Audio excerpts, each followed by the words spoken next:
Hey everyone, in this video, this is going to be a shorter one. I want to explain my 4 steps that I follow in building automated systems in ClickUp. Automated systems is a hot topic right now because I think many people understand and realize that with the use of technology, you can actually start doing more without spending more resources on these things. So in this video, I want to share with you an approach of how I built automated systems in ClickUp and how you can approach building automated systems in ClickUp, whether you're thinking about starting using ClickUp or you're already using ClickUp. And there's always that next level where you can get how to improve the way you function and the way you do your work in the company. So let me start with a simple question. The 3 components of automated ClickUp system. I just want to explain this in order for us to get on the same page, because in almost all the videos on my channel, I emphasize on this concept of process first, right? I emphasize on us prioritizing the way our businesses work over the way we have features and functionalities that different software companies are trying to sell or advertise to us. And the 3 main components that are part and kind of organize this automated system, ClickUp system, is the first thing, obviously, is going to be the process. Process, what I mean by that is essentially the question of how do we do work in our company. I think that, again, many times we're too much focused on the features and functionality for the software product that we're implementing rather on what our actual needs are and what do we actually need to make to do our work better. So again, process becomes this foundation of everything that we're doing when building this automated systems in ClickUp. The second thing is going to be our ClickUp, as I call it, manual system or semi-automatic system. What I mean by that is before you're building anything fully automated, or at least like super automated, right, or highly automated, I don't know what's the right word to say it, but you need to understand if the work you're doing is actually done the right way. Because with automation and when you're building things with different automation tools, you're most of the time multiplying what you already have. So if what you have and the outcomes that you have are not what you really want, again, with automation, they're not going to get better. You're just going to multiply the bad aspects of the process. So what we need to combine the process, the way we do work, with the simple ClickUp manual system that, again, where you perform work manually and where you can test out the process and the system before you're applying automation. And the third logical component of the automated system is the actual automation. Whether you're using automation platforms like Make, Zapier, maybe you're using different AI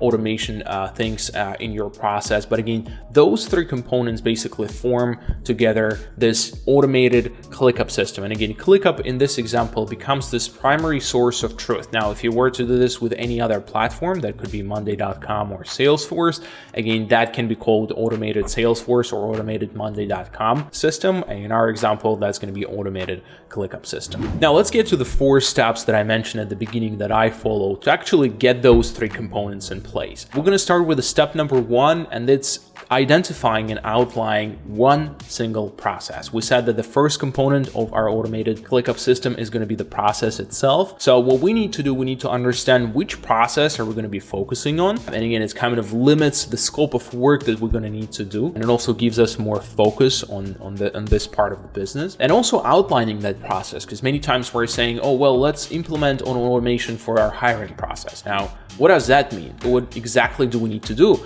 And in order to answer this question, the best way is just to visualize it. Is just to say, this is how the work is happening right now. These are all the pieces or all the steps of the process that we would like to automate, right? And that's going to change with automation or with automated ClickUp system. So outlining the process is an essential first step that I follow when building this automated ClickUp system. Now, the second part is going to be designing a manual, as I said, like a manual or a very simple ClickUp system based on the process that we outlined. The reason we're not starting with automation, because most of the time, and you're going to see the 4th step, most of the time people start from the end of the process. They basically start by automating things instead of starting by asking, how do we do work right now, verifying that the way they do it manually actually works. And this is what the second step is about building this manual ClickUp system. So you want to build something simple and you want to try to use it manually first. You want to have a couple of people test the system system, a couple of people working in the system, even though it might be highly manual, it might be daunting sometimes, but it will give you a nice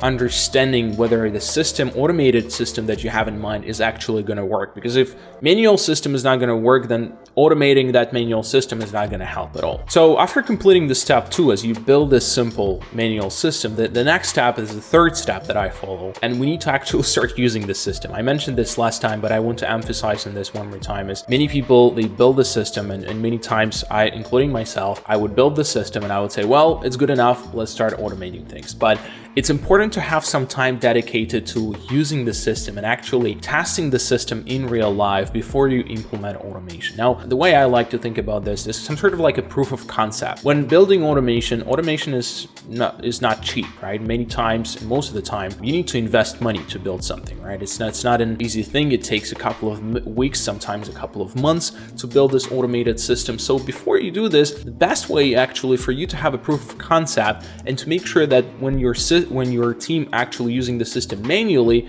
the outcomes are good, the team is happy. They might not be very happy because of all the task and manual work that they need to do, but at least the outcomes and the way they're doing work is good enough. Now, as you identify that the work is good enough and you spend a couple of weeks, sometimes maybe a couple of months doing this work manually in the system, now we can get to the fourth step. And the fourth step is the actual automation, is identifying those automations that you want to build, understanding how you're going to implement them, what tools do you need to implement them, what are going to be different types of automations that you want to build. Some of them are going to be your automations using Make or Zapier applications. Some of them are going to involve AI applications. And again, different kind of stuff. But this fourth step, you will already have a better understanding and you will have a proof of concept that the process that you want to improve is actually working. The manual system in ClickUp is working, and now you just need to, again, to improve it with automation, but you 100% know that this thing is working, and automating it is just going to make things better, not worse. Now, one of the things that you might think about is, well, I don't want to waste my time, testing the system. I want to start implementing automation right away. The main kind of reasoning behind this, and let me explain it to you, is when you think about spending a couple of weeks testing the system and using the manual system, right, and going through that daunting experience of manual work, you might think that by implementing the automation from the very beginning, it's going to make things faster. But what I found in reality is, let's say it takes you 2 weeks to build a simple, or 1 week, a couple of weeks to build a simple manual system. Then your team starts using it, and it takes a couple of weeks for them to use the system and give you green light and say, things work well, we're ready to automate work. And at the same time, you can kind of in parallel, you can also automate things from the very beginning, and you can spend, instead of 2 weeks, you can spend 5 weeks or 6 weeks automating the thing and implementing all the automations. That's technically the same period of time of you building a simple system and testing it versus you building the whole automated system. It's the same period of time of 7 weeks. But the reason I'm suggesting the first kind of option is because at the end of that option, you're going to have a proof of concept. You're going to understand that the way we do work actually makes sense and actually delivers results. If you invest money and time into building an automated system where you don't have a proof of concept, and it's just much riskier. I'm not saying it's not doable and it's not going to work at all. Sometimes it does, and sometimes, again, those are great projects. But again, it's just a higher risk for those projects versus you building, again, the foundation first and then spending maybe a little bit more time, but not too much more time, and kind of feeling safer when implementing and building the system and investing more money into these systems, specifically automated ClickUp systems that we're discussing here. All right, I've talked a lot in this video. I hope you enjoyed it. If you had any questions on how to approach the automated ClickUp system in your business, post the comments or the questions in the comments below. I'll also include a link where you can find a little bit more information about ClickUp automated systems and how you can approach them in your company. So feel free to check that out in the description, and I'll see you in the next video very soon.